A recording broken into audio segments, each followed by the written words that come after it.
Well, Hello. so good to see you. Same here. And thanks for another wonderful event. So can you please tell the audience a little bit, about your company and about yourself? You have such a fascinating background. You're really an OG of crypto space. So I can't wait to hear your story and share it with the audience. So serial entrepreneur for many years. Started out in Web 1 technology, then Web 2, and Web 3 came around when it was just called Bitcoin back in 2013. And I just sort of fell in and started just pouring all my attention from kind of Web 2 social media into Web 3 Bitcoin and crypto. I started Bit Angels, which is the first Bitcoin investor network in early 2013 when I saw that there was a lack of opportunities for angel investors to meet good crypto projects and vice versa. And so David Johnston, who I met actually at that show, he now lives in Puerto Rico as well. I moved there in 2015. He moved there last year, or 16 rather. He moved there last year.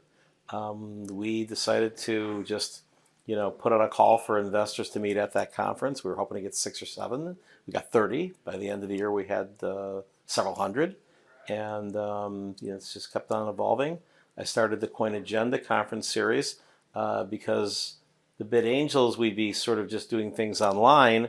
And occasionally we'd have a breakfast here or there. And people were running around trying to meet each other at conferences. I was like, I should probably do my own conference. And Coin Agenda started in 2014. With the goal of being, as I like to say, the Goldman Sachs conference for investing in crypto projects, except Goldman Sachs isn't going to do it. And so really it's the oldest investment conference for digital assets. It's our 9th year. We've now expanded from just the global conference in Las Vegas, which is always held the same week as Money 2020, to Puerto Rico, where I held the first crypto conference in the Caribbean in 2017, and it's our 6th year, and we now are part of something called Puerto Rico Blockchain Week that comes a week after Art Basel in Miami, where they get 70,000 people, and seem about half of them have NFTs coming down there, so they just hop on another plane to a short hop to Puerto Rico, and we had 3,000 people last year. Wow. And we also do Coin Agenda Europe, which we've done since 2017, and you joined us as a speaker in Monaco just a couple months ago, and we've done Barcelona, we've done Malta. I think we're pretty much settled on Monaco. This next year will be our 3rd year doing Monaco. We kind of alternate between, depending on the cycle and what else is going on in the calendar, we alternate between being just before the yacht show in September or just before the Formula One in May. Last year we did the yacht show. This year we did Formula One. Next year we're going to do the yacht show. They're both amazing events. Yeah. Yeah, no, and thank you so much for telling me that. So how did you, when you said that you were in Web 1, Web 3, so what year you got into Web 3? 2013. So we're very, very early 2013. I'd actually heard about it a little bit in 2012, and I actually turned down the opportunity to go to a conference, and I sent someone else from my team. My day job at that time still is a company that I run, is a public relations firm. Back then we were doing PR for mobile and social media and other traditional tech companies. Originally called the Terpin Group. I sold that and then started another one called Social Radius.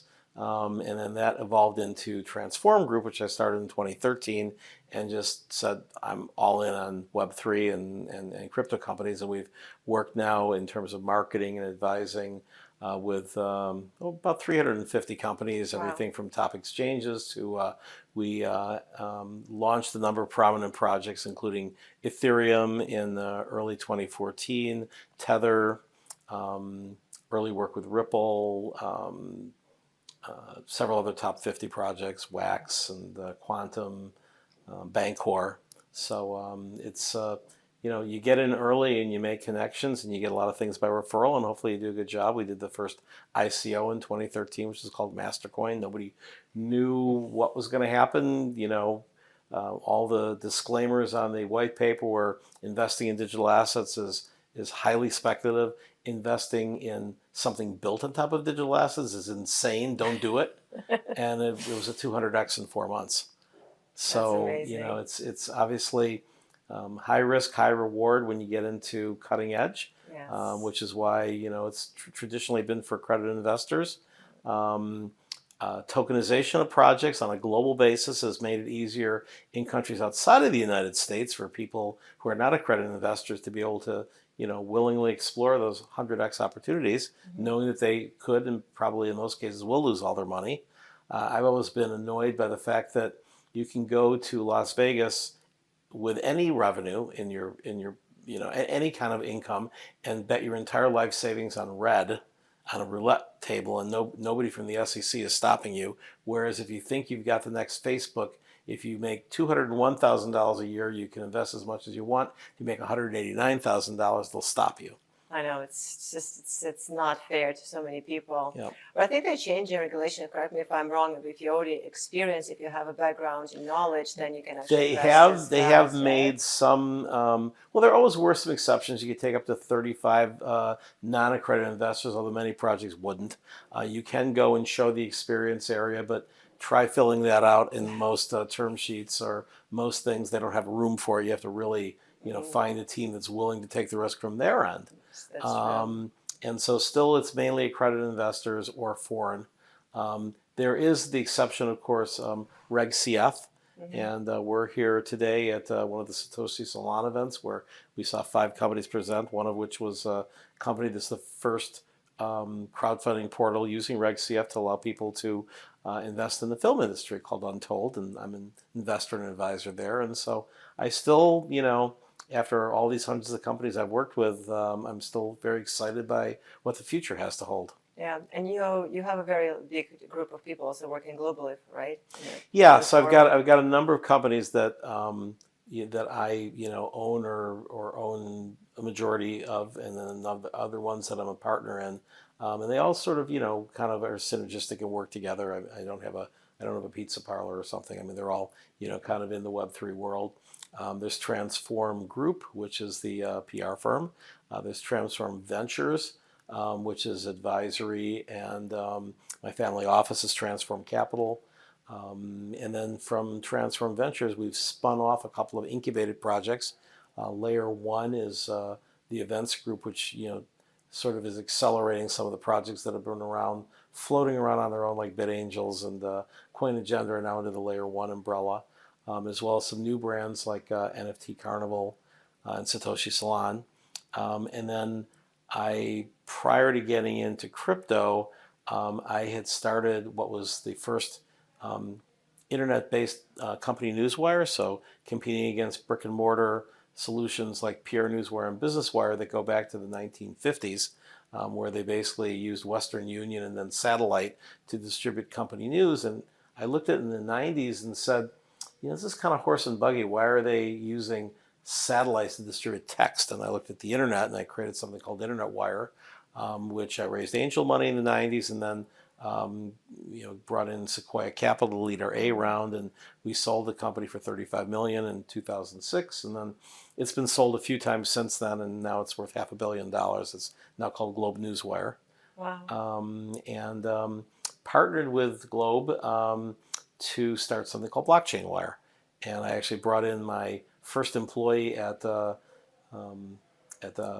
Internet Wire from 25 years ago, and said, "Hey, I'm bringing the band back together," and so that's now really successful. The company's called Content Syndicate, and we have Blockchain Wire. We have a couple of other wires.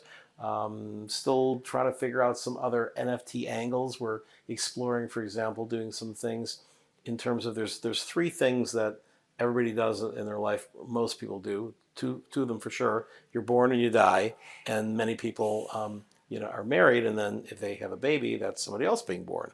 And there are the horse and buggy way of announcing these things. You still have print newspapers or digital newspapers for a location like New York or some small town that a lot of their advertising revenue is they'll print obituaries. They'll print, the funeral directors are like, do you want to pay $800 to have something in your hometown paper? Well, how many people have most of their friends still in the hometown where they grew up. Not many. On the other hand, if you could be easily found on Google and Google News, that would be something that you'd be able to do. And so we're developing news wires for memorial, for wedding announcements, and we're also partnering them or linking them with NFTs.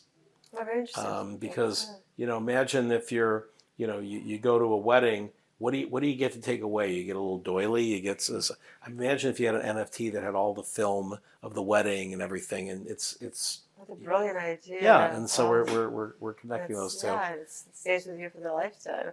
And so we're running that through Content Syndicate. So I wake up every day and I've got new ideas, and it's just a matter of how much bandwidth I personally have and how many good people I have to work with to execute those ideas. So I'm constantly hiring and looking for great new entrepreneurs to work with, and also great new entrepreneurs to fund where it's their company, and I'm just simply advising it, investing in it, bringing other investors in through my groups. I don't have a syndicate so much, although I'm a part of several funds, but I have just sort of a kind of a decentralized syndicate where I'm not taking anything from it. I'm just bringing together people who are in my world. And I'm up to about 350 people that are in sort of kind of a decentralized syndicate that I have. What do you think? Because I know there's a lot of fear, but what do you think the future of Web3 digital assets? Well, fear is basically a retail phenomenon. Most cycles, and this is not just crypto, it's the stock markets too, you end up having, a cycle, and at the top of the cycle is when retail buys in, because they heard, oh, somebody just made a money killing the stock market, I better buy in at the all-time high. And then all of a sudden they panic sell when it drops. We're in that cycle now for the stock market, and we've already been in that cycle for crypto. And, in the stock market, they tend to be 10-year cycles, and crypto tends to be 4-year cycles around that. If you're sophisticated, you understand these cycles. They're never 100% predictable, but as Mark Twain is often quoted as saying, history doesn't repeat, but it tends to rhyme. And this is I remember Craig Barrett, the former CEO of Intel. Somebody asked him about 15 years ago when he was running Intel, and we were in I think it was the .com crash or whatever. They said, is Intel going to survive? And he just laughed and said, son, I'm old enough that I've been through 6 deaths of the PC industry. And, that's opportunity. In a bear market, you're able to bring things to market without a lot of noise and distraction. If you look at some of the biggest successes of the last 50 years, they were built in bear markets. Yes. Steve Jobs knew this well. Steve Jobs did a crazy thing and went and launched an MP3 player when the entire market was owned by several Chinese companies and Singaporean companies, Creative Labs, and he launched one, right after a month after 9/11, he launched the iPod at way higher price because he said, I think I can build a better product. And I'm sure all of his IR people are saying, Steve, our stock's already in the toilet. Why are you going up against the Chinese for a market you can't win? All those companies are gone, and the iPod became the cornerstone of building the iPhone and the iPad, and one of the largest companies at one point, the largest company in the world, Apple. Absolutely, yeah. And what advice you would give to younger generation, or maybe not younger generation, but somebody who's very new to the market and kind of trying to dip their feet wet and have no idea where to start? Well, I often tell people if you've got more time than money, deploy your time. And that's particularly good advice for somebody who's young and doesn't have a lot of money. And they just should go in and volunteer, look for projects, research. I mean, the nice thing is that, compared to when I was growing up, you didn't have, everything available on Google. That's a recent phenomenon. You can go in and just search. You can go to CoinMarketCap if you're into, if you want to find the next hot token. You can go on CoinDesk or Cointelegraph and find, some equity project. You can just go and research and find something that you think you can contribute to. I live in Puerto Rico, and when I did the very first Coin Agenda conference, there was someone who I met just through networking in Puerto Rico when I moved there, who was born in Puerto Rico and had no experience whatsoever in crypto, but he was intrigued by it. He was in college at the time. And he just said, I'm learning about Twitter and I like crypto. I wonder if anybody would hire me to go and manage social media. And it wasn't like he was experienced in either market, but he just literally went out there and contacted all these young projects from around the world. One of them hired them. He made several $1 million because they paid him in tokens. My God. That's awesome. That's In about a year, story. you know, and we're still at the early stage. I mean, you hear about the artist who painted the mural for Facebook and took part of his payment in stock for Facebook, and he became like a multimillionaire. And so, you know, again, it's not a guarantee. You're taking risk, which is why I like to say, look around and find 5 or 6 projects. Don't, unless you're just really committed and you're like, in which case, you know, make sure that they're paying you what you're worth if you're going to be putting 90% of your time into that. But always look around for what else is out there. I mean, there may be some project that you just, you know, maybe your day job is going to give you some expertise in an area that a top, you know, token can, or a top equity company of metaverse, you know, an NFT project can use. I mean, I'm advising a number of NFT projects and metaverse companies, and they're always asking me, it's like, oh, I need somebody in sports. I need somebody with really good experience in entertainment. I need somebody with what? Well, there are people out there who are saying, what do I do with all my entertainment contacts? What do I do with my sports contracts, with my luxury brand contacts? I want to get into Web3. Well, that's a fit. The one job that like you never run out of opportunities is sales and business development. Nobody will ever say, I have more sales than I need. I mean, very rare, you know, unless they have a supply chain issue. Yeah, absolutely. And I think like would be interesting to kind of wrap up is on, you know, more personal question, like, because how do you enjoy living in Puerto Rico? Can you tell about just how is it different living there? I love being in Puerto Rico. I mean, I moved there for the tax reasons, but I stayed for the lifestyle. You know, it's a great place. I mean, I grew up in Buffalo, New York, so I've had my lifetime of snow. I went to Syracuse for my undergrad and then back to Buffalo for my master's. And so that's enough snow for a lifetime. And, you know, the weather there is pretty much 85 degrees year round. You probably want to get away in September for hurricane season if you don't like storms. But otherwise, it's pretty much January and July. It's still about 85 degrees. You know, maybe in January it's 82 as a high. Maybe in July it's 88. But it's still really lovely. And there's a great community that's moved down from the crypto world. I was the first person to move there in 2016, but now you got Dan Moorhead, billionaire head of Pantera Capital, moved his fund down there. David Johnston followed me down there, my co-founder of Bit Angels. You know, there's about 500 or 600 people.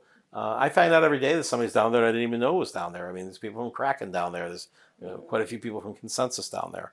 And, you know, I mean, I've got some friends who have boats, which is, my wife is a boater, but she's now of the agreement that it's better to have friends with boats. And we got one friend who's got a very, you know, nice boat, and you know, he'll take us out maybe every couple of weeks. And you know, we went to Icacos, which is this little tiny island about 15 minutes off the coast, and just beautiful, hanging out in the sun, you know, having food and drink and enjoying, you know, the Caribbean lifestyle. Love that. It's so beautiful. And any personal message, anything that you just want to share?